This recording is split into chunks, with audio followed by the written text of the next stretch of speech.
ఈ రోజే డౌన్లోడ్ చేయండి. మీ ఫేవరెట్ షోస్ చూడండి. ఇంత సెల్ఫిష్ గా ఆలోచిస్తున్నారా? ఆఖరికి రమ కూడానా?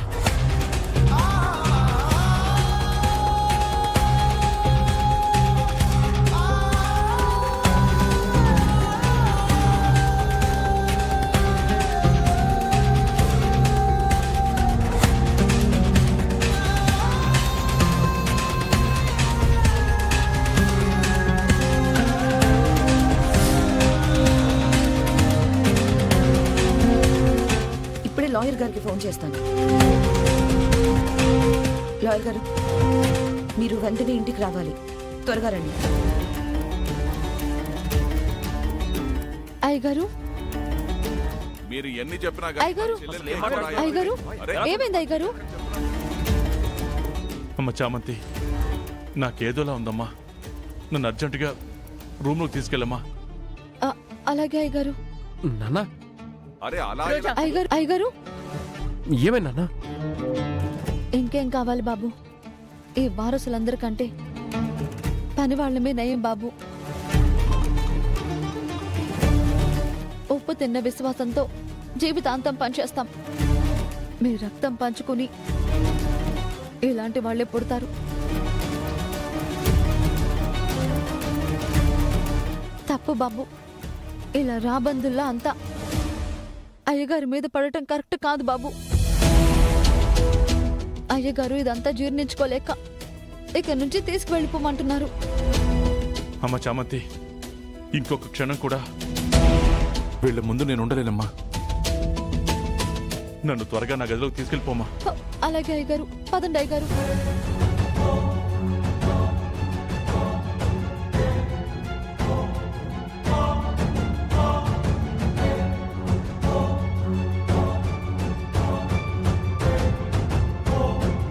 అసలు మీరు చెప్తున్నాను కదా, అలా కుదరదు. ఎలా కుదరదు?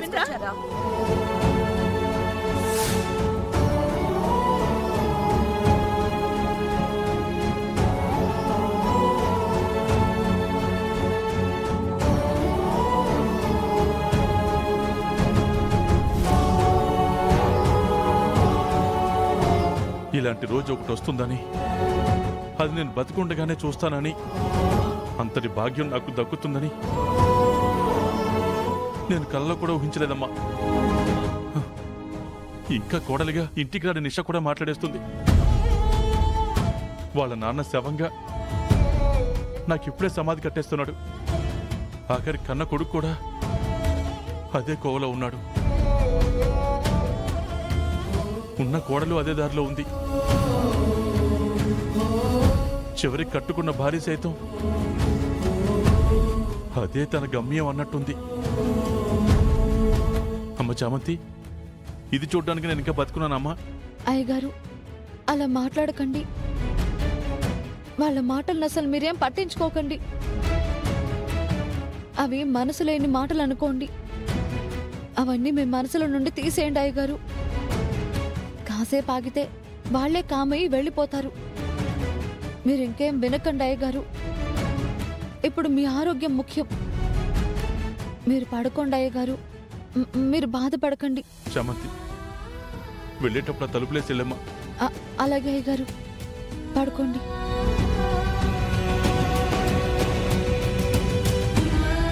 కుదరదు. హలో, మీకే గొంతులున్నాయి అనుకోకండి. మీకన్నా ఎక్కువ అరవగలను. మీరెంత చించుకున్నా నా చెల్లెలికి ఆస్తంతా మా బావ చేత రాయించే తీరుతాను.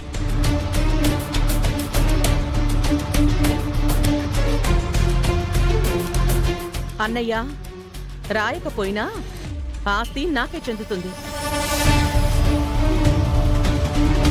మేము రాయించుకుంటాం.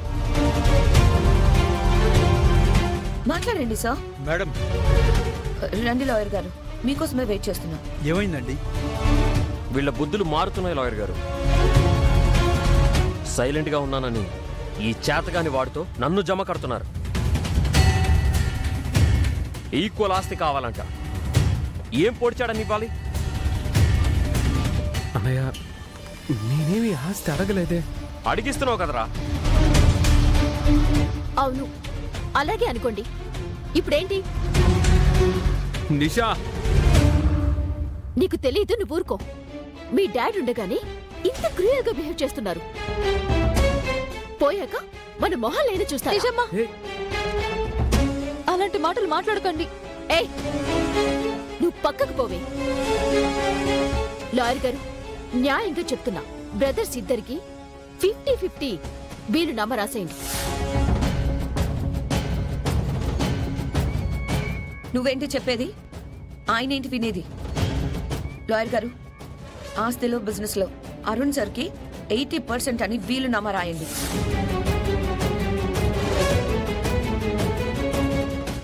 రాస్తారు. లాయర్ గారు, అవన్నీ ఏం రాయొద్దు. ఈ ఆస్తులు బిజినెస్లు మొత్తం నా చెల్లెల పేరు మీదే వీలునామా రాయండి. ఏం చెప్తావు మావయ్య? అసలు నీకేం సంబంధం ఉందని కల్పించుకుంటున్నావు? రేయ్, మీ అమ్మకన్నాన్రా. అయితే 3 పూట్ల అన్నం పెడతాను. సైలెంట్గా ఉండు, ఎక్కువ చేయకు. ఆధిపత్యం అని ఒకటి వచ్చాక నేను అస్సలు తగ్గను.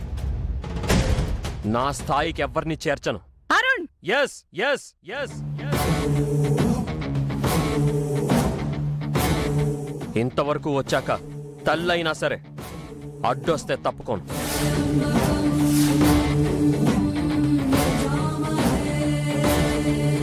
లాయర్ గారు, నేను చెప్పినట్టు వీలునామా రాయండి.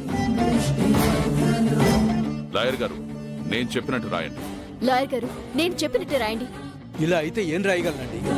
దీనికి ఒకటే సొల్యూషన్. నేను ఎవరికి వారికే వీలునామా రాసిస్తాను. మీరు హర్ష గారి దగ్గరికి వెళ్ళి సంతకం పెట్టించుకోండి.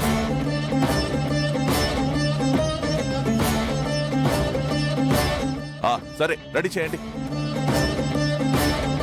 కానివ్వండి, రెడీ చేయండి. అలాగే.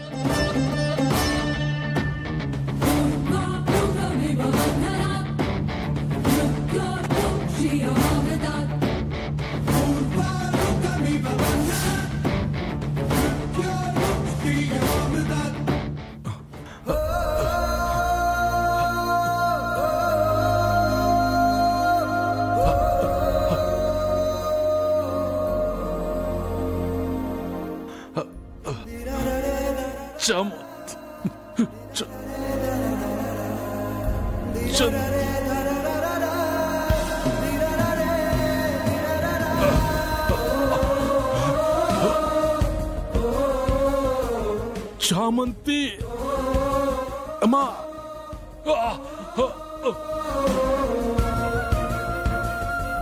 ఆయన నిండు నూరేళ్ళు బాగుండాలమ్మా.